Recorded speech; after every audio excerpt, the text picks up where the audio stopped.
Kita datang dari Allah Ta'ala, menyusuri medan kehidupan ini, menyusuri hari-hari bersama dengan Allah, dan tujuannya adalah Allah Ta'ala belaka.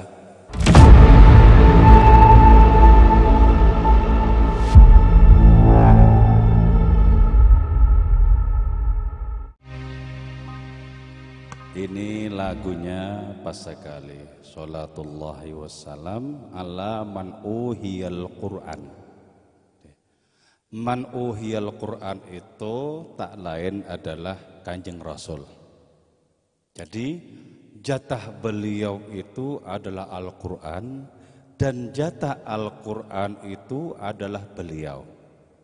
Sebagaimana jatah Nabi Musa itu adalah Taurat, dan jatah Taurat itu adalah Nabi Musa.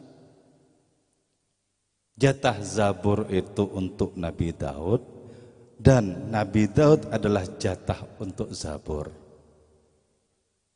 Jatah Injil itu untuk Nabi Isa, dan Nabi Isa adalah jatah untuk Injil. Jadi Allah Ta'ala menciptakan korelasi sebelumnya, ya, sehingga tidak mungkin Taurat itu diturunkan kepada Nabi Isa, sebagaimana tidak mungkin Injil itu diturunkan kepada Nabi Musa. Jadi tidaklah Taurat itu diturunkan kecuali kepada Taurat yang konkret, yaitu Nabi Musa. Tidaklah Zabur itu diturunkan kecuali kepada Zabur yang konkret, yaitu Nabi Daud. Tidaklah Injil itu diturunkan kecuali kepada Injil yang konkret, Nabi Isa. Tidaklah Al-Quran diturunkan kecuali kepada Al-Quran yang konkret, yaitu Kanjeng Rasul Muhammad Sallallahu Alaihi Wasallam. Jadi karena itu sikap kita mentauladani Nabi sama saja dengan sikap kita mengikuti Al-Quran.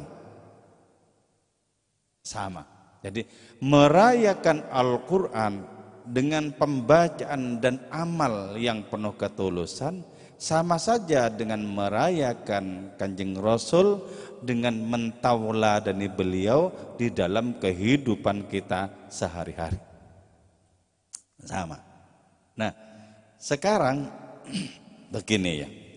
Bukankah merupakan sesuatu yang sangat menakjubkan ketika Al-Quran itu mendatangi diri kita? Siapa sebenarnya diri kita sampai Al-Quran itu mendatangi diri kita? Padahal jelas kita bukanlah siapa-siapa. Bukanlah siapa-siapa.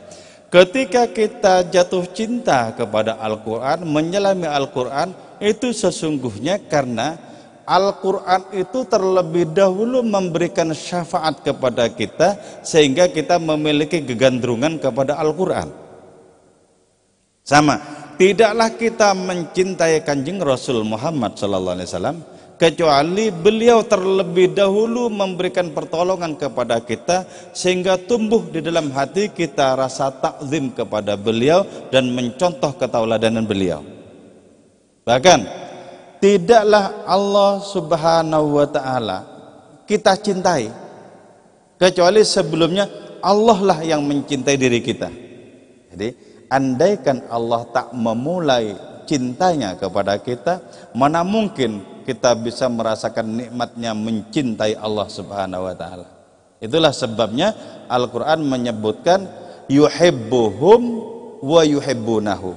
Allah mencintai mereka, baru sebagai respon mereka belajar mencintai Allah Subhanahu wa Ta'ala. Karena itu ya, dengan kalimat yang terasa arogan, Syekh Abu Yazid Al-Bustami menyatakan begini: Nabi Musa menginginkan untuk berjumpa Allah, aku tidak. Allah lah yang menginginkan untuk berjumpa aku. Jadi terdengar arogan, tapi itu betul. Betul. Andaikan tidak pertama kali Allah yang mencari Syekh Abu Yazid Bustami, mana mungkin Syekh Abu Yazid Bustami itu mencari Allah Ta'ala. Itulah. Jadi kita ini bukan siapa-siapa, karena bukan siapa-siapa maka kita tidak bisa memulai. Kita hanya bisa meniru. Sifat Tuhan itu adalah cinta, kemudian kita mati-matian untuk meniru sifat Tuhan itu. Gitu lah. Jadi karena itu di dalam memaknai sebuah ayat ya, yaitu huwallazi yusolli alaikum, dialah Allah Ta'ala yang di dalam pemaknaan lazimnya yang telah memberikan rahmat kepada kalian. Tapi kalau Ibn Arabi tidak, dialah Allah Ta'ala yang sudah sholat pertama kali untuk kalian. Jadi karena Allah Ta'ala memulai sholat untuk diri kita, maka kita diwajibkan untuk sholat menghadap kepada hadiratnya. Andaikan Allah Ta'ala tak memulai terlebih dahulu, sampai kapanpun kita tidak akan pernah bisa sholat menghadapkan diri kepada hadiratnya itu. Jadi aneh ya, aneh. Jadi karena itu Syekh Umar Al-Hafid Al-Farid ya, Syekh Ibnu Umar Al-Farid, seorang sufi dan penyair dari Mesir, itu menyatakan begini, wa abayatlu illa yusufah husnuha. Jadi Allah Subhanahu wa Ta'ala itu enggan untuk menurunkan keindahannya kecuali kepada Nabi Yusuf di zamannya ya. Artinya apa? Bukankah dengan demikian kemahaindahan Allah Ta'ala itulah yang mengikuti Nabi Yusuf? Bagaimana mungkin Rabbul Alamin itu mengikuti salah satu partikel, salah satu ciptaannya? Itu ya. Itu menunjukkan apa? Bukan menunjukkan bahwa Allah Ta'ala itu butuh, tapi menunjukkan kepada kita begitu sangat derma Allah Ta'ala, sehingga keindahannya itu dilimpah ruahkan kepada makhluk, seolah-olah dengan demikian Allah Ta'ala itulah yang mengikuti makhluk. Tatufu biqalbi sa'atan ba'da sa'atin biwajdin, kata Ibn Arabi. Allah, engkau mengelilingi hatiku setiap saat. Berarti apa? Berarti seolah-olah ya, seolah-olah Allah Subhanahu wa Ta'ala itu membutuhkan, seolah-olah. Jadi Allah Ta'ala yang memutari hatinya sang sufi, saatan ba'da saatin, setiap saat. Nah, itu berarti apa? Berarti yang jauh lebih tinggi, yang jauh lebih agung, mengikuti yang tidak ada apa-apanya. Mengikuti yang tidak ada apa-apanya. Sama dengan misalnya Kanjeng Rasul Muhammad SAW bertawaf di Ka'bah. Lah, lebih mulia mana? Coba ya. Antara Ka'bah yang merupakan kubus bangunan seperti itu, kubus bangunan tua seperti itu, dengan sang Nabi yang merupakan as-sababul a'zam likulil mawjud. Lebih mulia yang mana? Lebih mulia Nabi. Ya, Pak. Mana yang lebih mulia? Nabi atau Hajar Aswad? Andaikan tidak ada Nabi, untuk apa Hajar Aswad itu menjadi ada? Tapi dicium oleh Nabi. Nah, jadi kita itu memiliki Tuhan yang unik ya.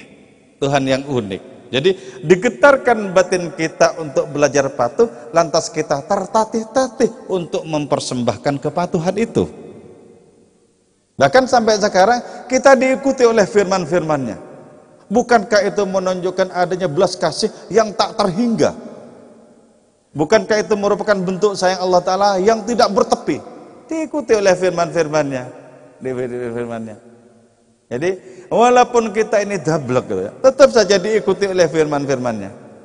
Loh, betapa yang maha itu dari saking belas kasihnya seolah-olah berkhidmat kepada kita, seolah-olah mengabdi kepada diri kita. Loh, bagaimana mungkin tidak membuncah dalam diri kita adanya rasa syukur yang paling dalam. Jadi dengan demikian kita harus memaknai kelanggengan Al-Quran, keabadian Al-Quran, keterjagaan Al-Quran sampai hari ini itu murni merupakan kasih sayang Allah Ta'ala, sehingga firman-Nya itu dijadikan oleh Allah Ta'ala menguntiti hari-hari kita. Cuma tidak setiap yang dikuntuti oleh Al-Quran itu respon terhadap Al-Quran. Betapa banyak diri kita itu abai terhadap firman-Nya, biarpun firman-firman itu senantiasa mengikuti diri kita.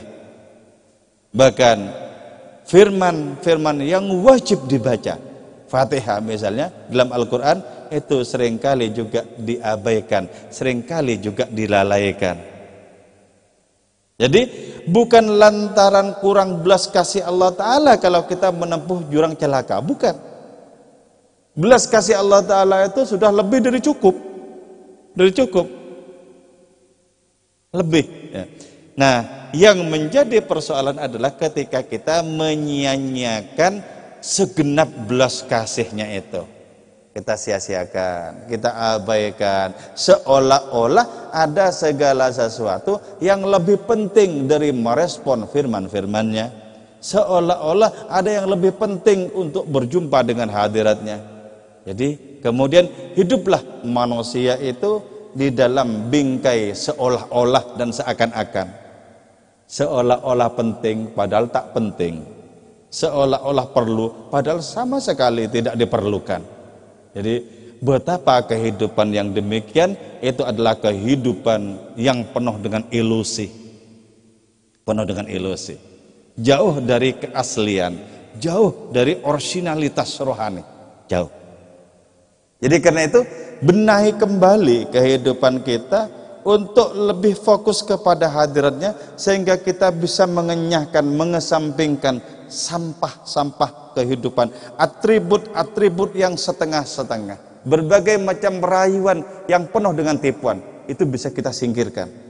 Fokuskan kembali kepada kiblat kita, kepada asal usul diri kita, yaitu Allah Subhanahu wa Ta'ala. Fokuskan kembali. Ketika kita terseret oleh berbagai macam kesenangan di dunia ini, fokuskan kembali. Terseret lagi, fokuskan kembali. Terseret lagi, fokuskan kembali. Jangan sampai kita kehilangan rute jalan pulang. Jangan sampai kehilangan rute jalan pulang. Nah, itu ya. Jadi dengan demikian, adanya respon kita terhadap berbagai macam karunia Allah Subhanahu wa Ta'ala kepada kita itu merupakan satu bentuk keharusan, dan respon itu mesti masuk ke dalam relung batin kita. Jadi respon itu ada yang aksesoris setelah ya. Jadi kelihatannya ngaji tapi sesungguhnya enggak ngaji, kelihatannya sholawatan tapi sesungguhnya selfie. Jadi ada contohnya banyak lah. Jadi itu berarti aksesoris itu. Aksesoris itu seperti apa?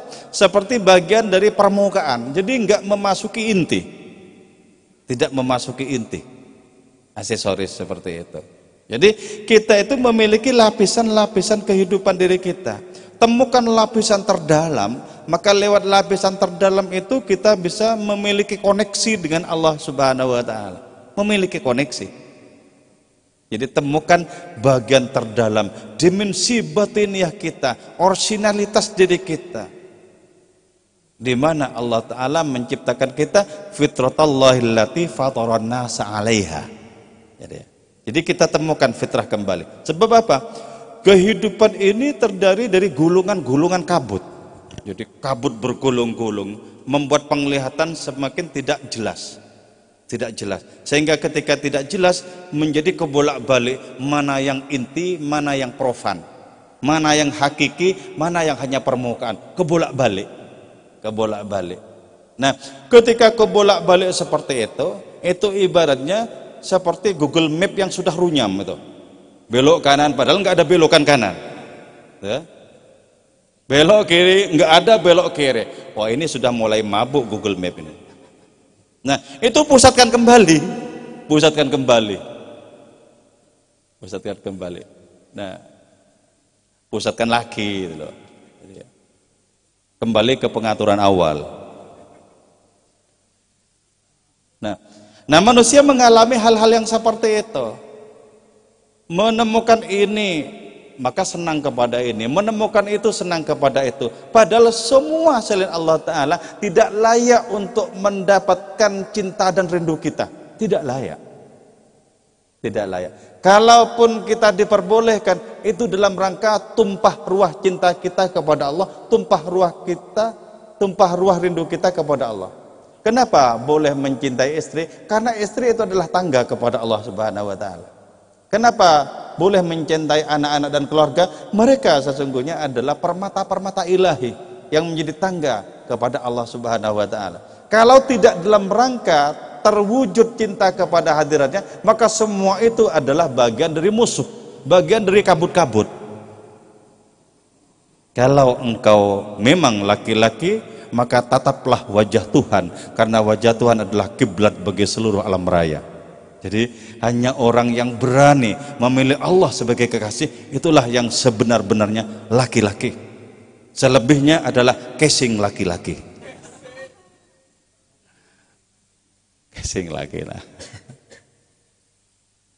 Nah karena itu Syekh Faridudin Attar itu bilang, Rabi'ah Adawiyah itu seorang perempuan sufi, pembawa bendera cinta itu bukan saja laki-laki, tapi jauh lebih bermutu ketimbang 100 laki-laki. Kalau cuma kelaki-lakian macam kita ini di hadapan kelaki-lakian Rabi'ah, ambruk. Sebab sebagaimana janji Nabi kepada Bapak Rabi'ah Adawiyah bahwa di akhirat kelak Rabi'ah Adawiyah itu sanggup memberikan syafaat kepada 70.000 dari kalangan umatku, sabda Nabi. Hebat ya, hebat. Jadi karena itu malulah kita kalau kelaki-lakian kita hanyalah casing belaka. Kau jatuh cinta kepada siapa hari ini? Ini bener ini. Pertanyaan ini untuk memusatkan lagi.